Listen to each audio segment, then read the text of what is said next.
The day before the final, the team were relaxed. Teaching in Kwaito, he doesn't know Kwaito music. Understandably so, they'd made it there with convincing wins against cheaper Free State Stars and Supersport and were the form favourites going into the game. But silverware pressure adds spice to any situation. Well, I would not say it's the toughest game this year. I would say the most important, because if you win a trophy, I just believe that you can win another one. Your mental strength will take you there. The most important, of course, is the league. But it's very important to win this cup because we need a cup.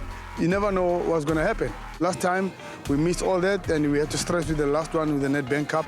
So get one, maybe you can get three. In the stadium training session ahead of the cup final, the favourites were dealt a cruel blow. Captain Rama's nagging quad injury flared up again and he had a tough decision to make. It was tough, but I had to accept that I cannot take part in the game. And obviously, we rather have a player who's fully fit than a player who's got a niggling foot. So I failed the fitness test day before the game, and I told the medical team that I'm not going to make it. The team is capable of playing in anybody's absence. So I also had to respect the team and put the team first to say I cannot give 100%, hence I decided to stay out.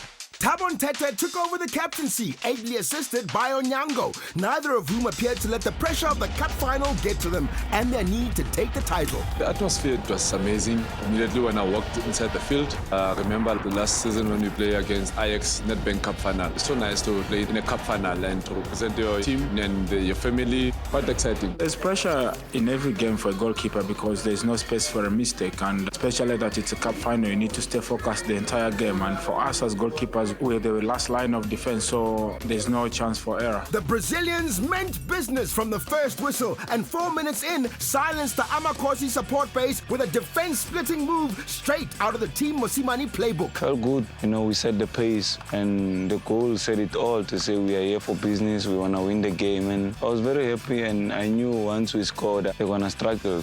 We practiced. The day I got injured, we actually doing the same cross to say you don't need to go to the corner flag for you to cross. You can cross from anywhere. And the run Kama made was also brilliant. Castro saw him. There's a possibility that this ball might come back. So let me get into a better position. And Kama gave him, and he slotted it home. It was something that we worked from here in Telkom. When we scored, I knew it was over for them because we don't concede that much in the game. And obviously, when we scored the first one, I knew they're going to open up for the second one. And it happened also in the second half that we scored again as quick as we could. So it became easy for us, and we switched on from that moment. We worked very hard with set pieces. Tabo and Wayne and myself, we've been attacking the balls, and sometimes they don't go in, but on the 16th was a day. It went in and it pays off. He just says keep going, don't stop practicing defending set piece and attacking set pieces. So yeah. 2 goals up and the Brazilians were high and dry, or so they thought. A penalty tested Onyango's last line of defense theory. I was confident because we did much analysis on them. We knew exactly where they're going to go, and I consulted the players, I consulted Teko, and he reminded me that they're going to play the ball on the left, and I just had to believe him because we have to believe in each other, the team.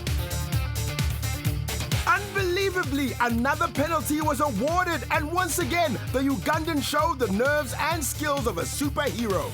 Well, I'll be honest, we didn't know much about the second one because we never had any footage about Abrao, but I had to take my time. I had to look at the bench because obviously believing in the team, and we didn't have much from the second kicker. So I looked at the bench, and Kennedy showed me that he's going to my left, and I had to also believe in him. I went to the left, and thank God it was the right direction. Dennis was magnificent. He pulled out those saves, and he brought us back into the game. 2 goals and 2 penalty saves. It was a Brazilian's night. The killer blow coming from the boot of Kekana with a bit of trickery thrown in for good measure. Sampa likes that. If you look at the movement, he pretended as if he's going to shoot, but he gave it to Mshishi. Mshishi just laid it off for him.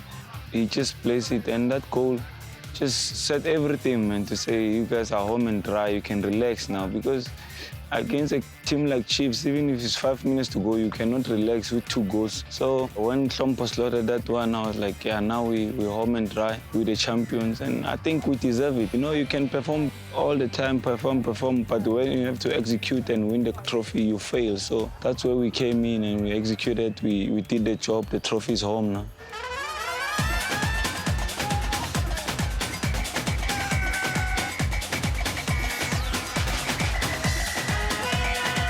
Obviously, it was a magnificent feeling because we were looking forward to it. Everyone was motivated and we wanted to put something in the cabinet before the year ends, and thank God we managed to do that. It was amazing, man, you know. We've lifted trophies before in the team, but as a captain, it's always good, man, you know. People maybe just think that we're scoring goals because, yes, we have a little bit of luck, but we work so hard on the games, you know. We practice, we do drills on how to break down defenders, and it's paying off, man. And the guys have been brilliant, the guys have been working hard, the guys have been committed, and the work that we do, man, you know, like if you put more work, you are likely to get something out of it. My friend. Well done, boys. Second half of the season and more silverware awaits. Chavita.